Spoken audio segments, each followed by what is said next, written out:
Okay guys, welcome back to our channel. In today's video I'm going to show you how to access your time management on Instagram.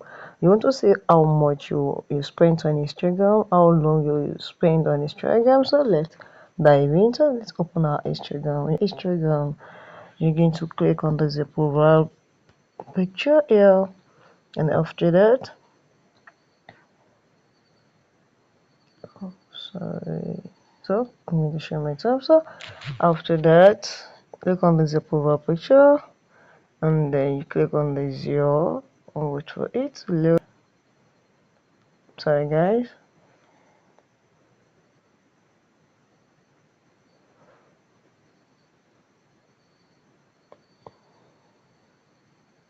So you click on the profile picture money here, and the next step you're going to click on this your three line button.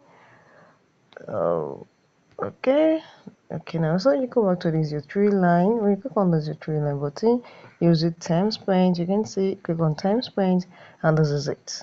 This is yesterday on Friday. This is the okay, sorry, on Friday. This is the amount of time that I spent.